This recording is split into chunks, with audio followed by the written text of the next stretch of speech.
Bon, c'est parti? Ouais, Allez. comme là, Ouais, je vais faire... 5 minutes parce que en fait, les autres ont fini un petit peu en retard. Pas Donc, de souci. oui, désolé. Allez, c'est pas de souci. Allez, ben on attaque. L'objectif de la présentation, c'est comment développer des prototypes éco-conçus qui s'adaptent aux usages. Moi, je suis un peu, je pense, le vilain petit canard de l'après-midi. Je viens du hardware. J'ai un cursus d'ingénieur en électronique et un doctorat en électronique de puissance. Et ça parle beaucoup de software, de digital. Nous, on vient plutôt du monde du hardware. Et en fait, ce qui est assez plaisant, c'est de voir à quel point on a des similitudes. La seule différence, c'est qu'on parle beaucoup d'agilité dans le digital, parce qu'en fait, quand on se trompe dans le digital, il suffit de faire la fameuse touche CTRL-Z. Et dans le hardware, c'est beaucoup plus difficile de faire le CTRL-Z quand on s'est trompé de moule à 50 000 € en mécanique et qu'à 2 mm, ça ne correspond pas tout à fait à ce qu'on voulait. Le CTRL-Z est beaucoup plus difficile à faire. CTRL-Z, c'est un chèque et 6 mois de délai. Exactement. Donc beaucoup de gens parlent d'agilité dans le hardware. Donc effectivement, on fait tout ce qu'on peut pour pouvoir apporter de l'agilité, maintenant avec des technologies type impression 3D ou autres. Néanmoins, on n'a encore pas atteint l'agilité qu'il y a dans le digital. Et donc, je suis venu vous parler pendant cette demi-heure de prototypage. Le prototypage, c'est notre CTRL-Z et notre agilité dans le hardware. Donc, la première des éléments, c'est effectivement pourquoi on a besoin de prototyper. En général, aujourd'hui, si on prend un petit peu de hauteur, il y a beaucoup de gens qui parlent d'innovation, il y a beaucoup de gens qui parlent d'éco-conception, d'écologie, d'impact. Et quand on voit tous ces gens qui parlent de ça, moi, ça me fait penser à ce joli petit canard qui bombe le torse. Et en fait, effectivement, on a des conférences, il y a vraiment beaucoup d'événements qui passent, il y a vraiment quelque chose d'intéressant autour de ça. Nous, étant dans le milieu, on a la face cachée de tout ça. Et en fait, en dessous, on se rend compte que ça pagaie pas mal en fait, pour pouvoir bomber le torse. Et la face cachée de cette innovation et de cette éco-conception, c'est que finalement, c'est des métiers qui sont assez récents, mine de rien. Alors, je ne dis pas que c'est depuis peu de temps qu'on innove, on innove depuis toujours, mais la matière de l'innovation, la science de l'innovation, le fait de partir rapidement, c'est quelque chose d'assez récent. C'est ce qui fait que dans pas mal de grands groupes, on a des temps de développement quand on lance des projets d'innovation qui sont très très longs. Très longs égale aussi beaucoup d'argent. On a des startups qui arrivent à proposer des propositions de valeur assez disruptives, mais qui malheureusement parfois n'arrivent pas à concrétiser. Et des PME aussi qui fabriquent le fameux produit sur étagère, c'est-à-dire un beau produit technologique qui passe sa vie à la fin sur une étagère puisqu'il n'a pas trouvé de marché et il n'a pas rencontré un certain succès commercial. Et alors, quand on va parler d'éco-conception, on va vraiment avoir un peu tout qui va arriver, greenwashing. Voilà. Donc, bref, pourquoi on s'attaque à ce métier-là? Pourquoi faire du prototype? Eh ben, pour dérisquer son projet d'innovation ou dérisquer son projet d'éco-conception de manière agile, ce que vous faites dans l'informatique tous les jours. Mais nous, on le ramène dans le hardware. Donc je trouve ça très intéressant de venir partager un petit peu ces deux univers où on a énormément de similitudes. Je me retrouve beaucoup dans beaucoup de choses qui sont marquées là. Et dans ce que tu as évoqué avant sur l'analyse des besoins, les usages, bah oui, évidemment, sinon on fait de la technologie pour de la technologie. Donc, en fait, pourquoi dérisquer des projets d'innovation? Si on fait le contre-intérêt, c'est sécuriser ses investissements. C'est aussi la proposition de valeur. Donc, en réalisant des prototypes, et à quoi ça sert de réaliser les prototypes? Des POC, Proof of Concept, c'est qu'en fait, on va faire une réalisation concrète, préliminaire, illustrant une idée afin d'en démontrer sa faisabilité d'un côté, c'est-à-dire qu'il va bien avoir un aspect technologique à la chose, mais surtout sa désirabilité. Et désirabilité, c'est ce qu'on va essayer d'aller chercher dans un prototype, c'est aller regarder son appétence marché. Ça permet en fait de mener deux choses en parallèle, à la fois partir sur des éléments de design thinking où on va faire de l'usage, où on va faire de la théorie, où on va apporter des études qui sont amenés pour faire avancer le projet, et de l'autre côté se mettre dans une démarche de concrétisation et de design doing. Donc c'est ce qu'on appelle un peu chez nous cette ambivalence. Et effectivement, les enjeux seront des enjeux d'usage et d'accès marché. Je fais 2 minutes de pub pour le FrenchPOC, du coup, prototype. Donc on est une association basée sur Miribel, juste à côté de Lyon. On a 4 ans d'existence. On est une dizaine d'ingénieurs docteurs en électronique, software et mécanique. Forcément, on va faire donc, ce qu'on appelle la mécatronique. Et l'objectif étant d'aller rapidement faire des prototypes. Voilà, bon, en 4 ans, on a eu à peu près 80 projets accompagnés, à la fois de grands groupes, startups, de PME. Ce qui est intéressant, c'est que chez nous, on a à la fois un espace d'intelligence collective, à la fois des bureaux et à la fois un laboratoire pour venir prototyper nos éléments. Voilà, et donc on a une mission qui est la réindustrialisation du territoire par l'innovation. Voilà. Du coup, on va parler effectivement d'éco-conception parce que 80% des projets qu'on va accompagner dans les thèmes de l'innovation concernent du développement durable, en fait. C'est vraiment les sujets tendances. Donc aujourd'hui, réindustrialisation rime avec innovation et à 80%, innovation rime avec développement durable dans le fonctionnement. Et donc c'est ce qu'on pourrait appeler un peu éco-innovation. Donc les grands thèmes qu'on va aborder où effectivement à chaque fois dans notre côté hardware, il y a un côté software, mais il y a souvent aussi un côté application digitale qui va aller avec. Et donc c'est des enjeux d'énergie, mobilité, agriculture, tourisme durable, traitement des déchets, informatique verte, la ville durable, voilà. On a pas mal de sujets là-dedans. Donc, comment, de manière un peu, on va dire, historique, les ingénieurs ont pris ce sujet en répondant, en amenant une approche technique de R&D. Ça, c'est l'approche assez basique, c'est de dire les technologies vont sauver ces innovations et vont apporter des éléments disruptifs. C'est pour ça qu'on a vu du photovoltaïque, des voitures électriques, des thermostats intelligents, de l'isolation des habitats. Alors là, je suis plutôt dans du hardware, mais je pense que dans l'IT, c'est tout pareil. Il y a les gens qui répondent à ces enjeux par une approche technique qui est faite. Sauf que, en fait, lorsqu'on répond d'une manière technique, exactement ce que tu évoquais tout à l'heure, on fait des logiciels qui permettent de moins consommer. Quelle est la dérive qui est faite lorsqu'elle n'est pas prise en compte par rapport à une application de réalité terrain? C'est qu'en fait, on ne maîtrise pas comment seront utilisées ces technologies. Pardon. Du coup, qu'est-ce qui se passe? En fait, je ne sais pas si vous connaissez, c'est un petit peu l'effet rebond. On a inventé Blablacar. Blablacar, ça a tellement vulgarisé le fait que les gens puissent avoir la sensation d'utiliser de la mobilité facile qu'en fait, les gens se déplacent tellement plus qu'avant par cette accessibilité que, in fine, l'impact carbone, depuis qu'il y a Blablacar, on aurait pu penser que c'était l'inverse, il est supérieur à avant. Et donc, en fait, on a des effets rebonds. Il y a eu des thermostats intelligents, des gens qui ont commencé à se dire on va isoler les maisons, donc on pourrait penser qu'il va y avoir une baisse d'énergie. En fait, non.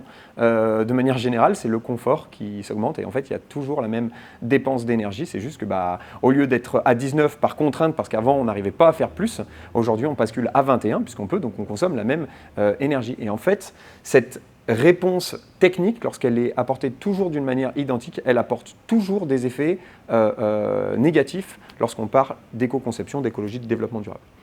Donc l'idée c'est de penser le changement et l'usage, la clé c'est les usages, c'est de repenser la solution par rapport aux éléments. Alors j'aime beaucoup cette image, parce que cette image, vous devez probablement la connaître, mais elle illustre parfaitement les approches techniques versus usages qui peuvent être apportés. Donc voilà, on a des gens qui se disent ouais mais voilà, il faut que le chemin soit comme ça, mais en fait lorsque on s'intéresse vraiment à la solution, on se rend compte que les gens ils passent pas par là où on avait prévu qu'ils passent.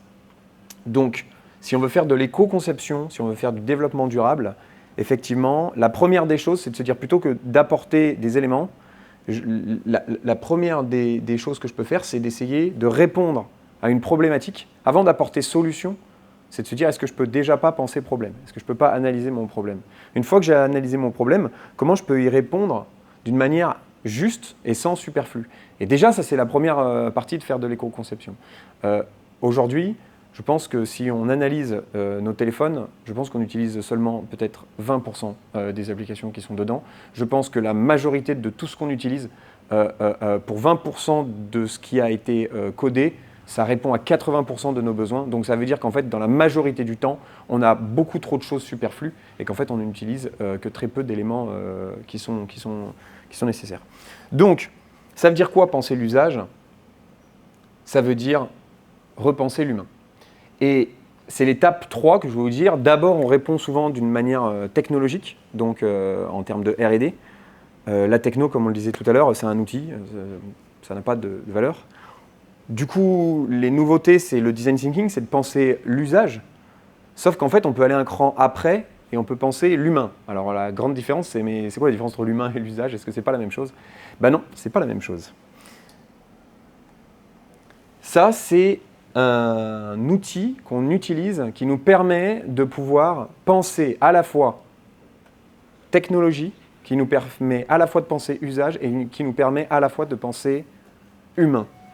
Donc j'ai travaillé pendant 3 ans dans un cabinet de design et c'était un outil pour du design, mais beaucoup plus pour du design ils utilisaient ça par exemple pour des brosses à dents à ventouses pour les enfants, pour un endroit où on met de l'anthropomorphisme dans des éléments, pour mettre de l'émotion à travers des éléments très grandes conso où l'émotion est forte. En fait, cet outil il marche absolument pour tout. Ça s'appelle structure fonction symbole. Comment je peux redécomposer mon problème? Comment je peux décomposer une solution qu'on va réaliser? Je pense que nous, on l'utilise principalement en hardware. Je pense que ça marche totalement en IT. Et nous, on l'a utilisé pour faire des interfaces utilisateurs. C'est structure, fonction, symbole. Structure, c'est en quoi, structurellement, ma techno, elle apporte quelque chose. La fonction, c'est bien mon usage. Par contre, ce qu'on vient apporter, c'est la symbolique. En quoi l'utilisateur va interpréter ou se réassurer. En tout cas, on vient y mettre une couche émotionnelle dedans. Il y a plein de gens, nous, quand on fait des prototypes, on passe des heures à réaliser un prototype. Quand on le met dans les mains de l'utilisateur, la première des choses qu'il dit, c'est « Oh, les LED, oh, le logo, c'est génial, la couleur, elle est vraiment bien. » C'est le truc qui nous a pris en réalité que 5 minutes à réaliser. Néanmoins, si on n'y a pas réfléchi, et si on n'a pas passé du temps, autant que les 2 autres aspects, à savoir qu'est-ce qu'on veut dégager émotionnellement, on passe à côté d'un tiers de l'élément qui est à faire.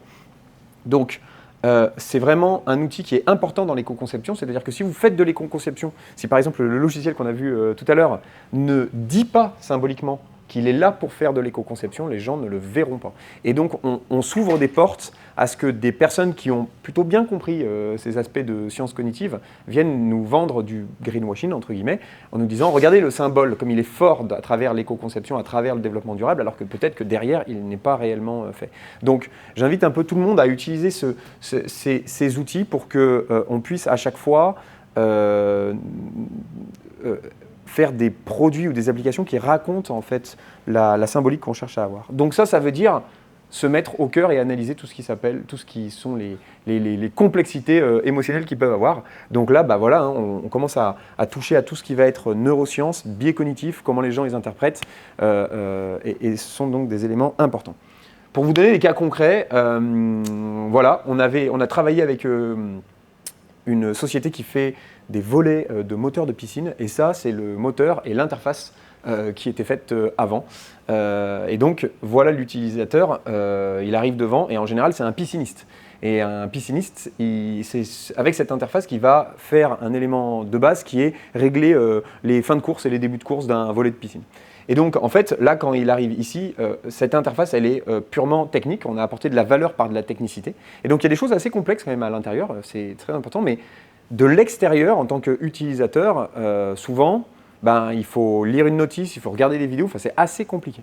Et donc, ce qu'on a proposé, c'est qu'on a fait de l'empathie, comme souvent le décrit le design thinking, avec émotionnellement, en se disant, finalement, c'est quoi la posture de mon pisciniste? Qu'est-ce qu'il a besoin? Et en fait, on s'est rendu compte qu'il y avait énormément de fonctionnalités qui étaient mises dans ce système, mais qui n'étaient jamais utilisées au démarrage, qui étaient vraiment des fonctions support trop complexes.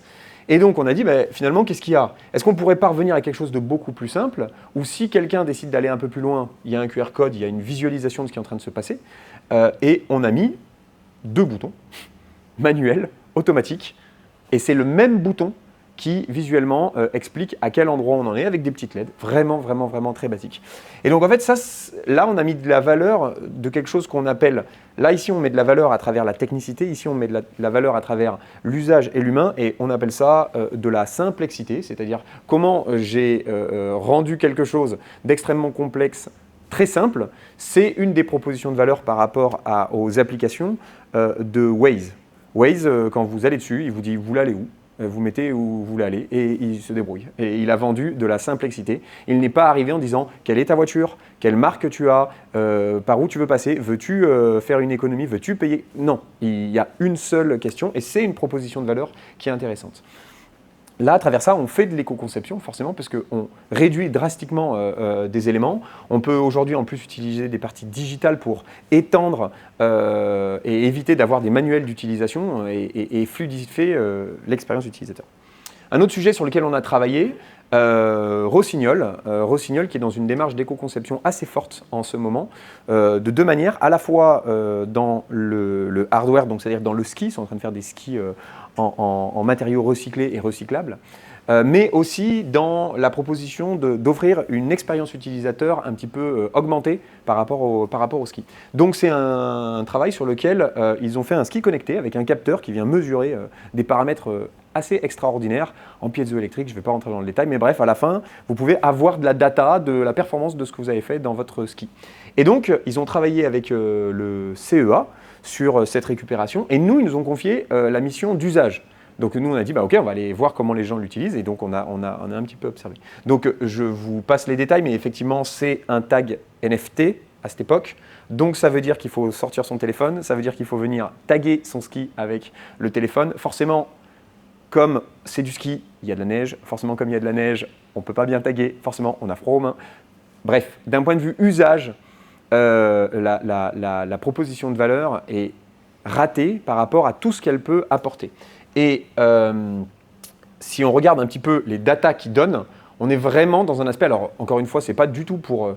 ils ont fait un travail super et ça en était à un moment donné. Et on pense bien que les choses aient évolué, mais on était vraiment sur une interface utilisateur extrêmement technique qui montrait un taux de dérapage, un taux d'adhérence, une vitesse moyenne par segment. Enfin, c'était assez sophistiqué. Bref, donc en utilisant cette observation d'usage, en fait, on a pu revenir à quelque chose où on essaie d'expliquer un peu plus en détail cette interface utilisateur pour apporter des fonctionnalités qui sont celles qui sont attendues. Et depuis, ils sont passés sur une connexion type Bluetooth connectée avec le téléphone et ils ont pu même faire un partenariat pour venir augmenter leur proposition de valeur avec des montres parce que beaucoup de gens ont des montres et en fait, il y a beaucoup d'éléments qui sont déjà intégrés dans les montres. Donc, à travers cette observation d'usage, on a pu limiter des briques techniques. Donc, je vous l'ai dit, mais je vais le répéter, s'intéresser à l'usage, il n'y a pas 36 000 solutions de s'intéresser à l'usage. Il faut aller faire des observations. Il y a beaucoup de gens qui font des études, des questionnaires. Vous allez passer à côté de 80% de la partie émotionnelle qui sera faite parce qu'il est extrêmement compliqué pour des gens de post-rationaliser des choses émotionnelles à travers du verbatif. Ce n'est pas possible. Donc, quand des services marketing vous disent il faut faire une étude de marché, ce n'est pas fait pour faire de l'usage, une étude de marché. Ça ne marchera pas. Il n'y a que l'observation et mettre des prototypes dans les mains de l'utilisateur des applications et voir comment il l'utilise, parce qu'il va faire des choses qu'il n'arrive pas à post-rationaliser. Et ça, c'est la connaissance des biais cognitifs qui nous permet de pouvoir répondre à ça. Et si ça vous intéresse, je vous invite à aller voir tous les biais cognitifs qui sont absolument géniaux.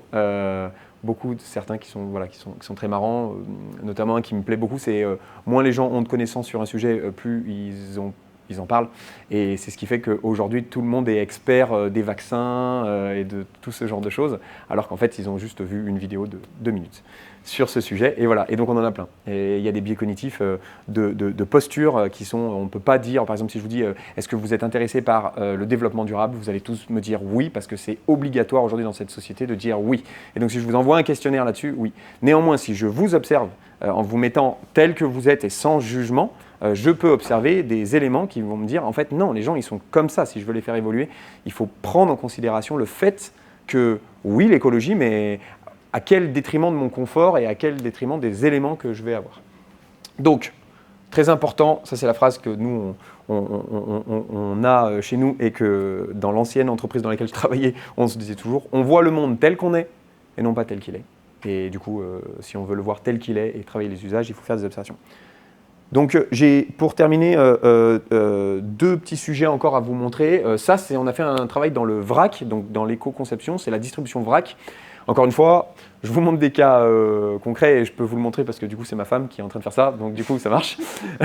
Et c'est plus facile pour observer. L'insight numéro 1 du VRAC, c'est la juste dose. C'est même pas l'écologie. C'est-à-dire qu'à la base, on achète du vrac pour se dire je vais acheter la juste quantité nécessaire et comme ça je ferai des économies pour la planète et tout ça. Et en fait, quand on regarde aujourd'hui les systèmes de distribution du vrac, c'est ça, c'est des trémies dans lesquels avec apesanteur. Et donc voilà comment les gens se servent des trémies. Et donc la juste dose, je vous laisse imaginer qu'elle n'est pas bien respectée dans ce cas de figure-là. Donc qu'est-ce qu'on a fait? On a conçu un prototype qui permet à travers une vis sans fin de venir contrôler le contrôle de la nourriture qui tombe et pour remplir la fonction d'usage de la juste dose, on y a mis instantanément un capteur qui sait quel est le prix. Alors là, ici, il n'y a que le poids, mais on a la version d'après. C'est-à-dire qu'en fait, en direct, quand vous êtes en train de tourner, vous savez le poids que vous êtes en train d'avoir et le prix que vous êtes en train d'acheter, qui répond à l'insight numéro 1 du VRAC, qui est la juste dose. Et pourtant, c'est incroyable que l'élément essentiel ne soit pas respecté aujourd'hui dans le monde du VRAC. Donc, encore une fois, observation, usage qui nous permet de faire une éco-conception et nous faire un développement juste dans un prototype. Le dernier sujet que je voulais vous parler, c'est une start-up qui vient nous voir qui me dit voilà, nous, on voudrait faire du tourisme écologique. Donc, c'est-à-dire offrir la possibilité aux chaînes d'hôtels et tous les services autour du tourisme d'inciter l'utilisateur à être sensible à la notion de consommation énergétique. Quand on va dans un hôtel, statistiquement, on consomme entre 2 et 3 fois plus d'eau dans la douche que quand on est chez soi. Voilà, si on pose la question, est-ce que vous faites attention à l'eau? Oui.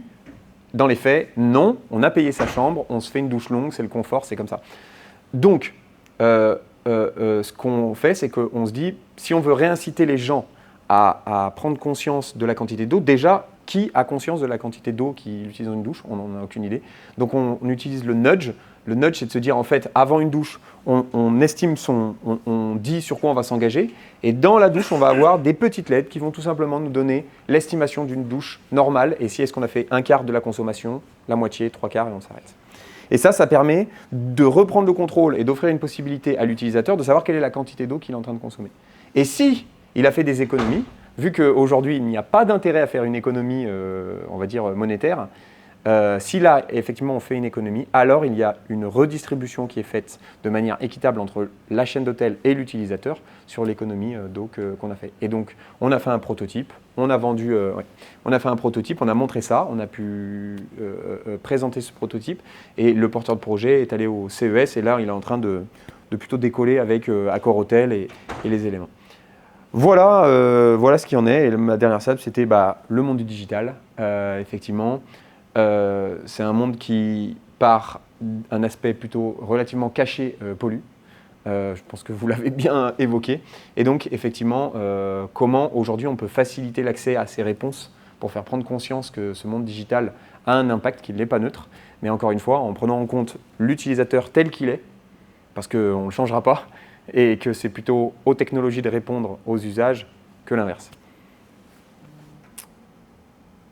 Voilà.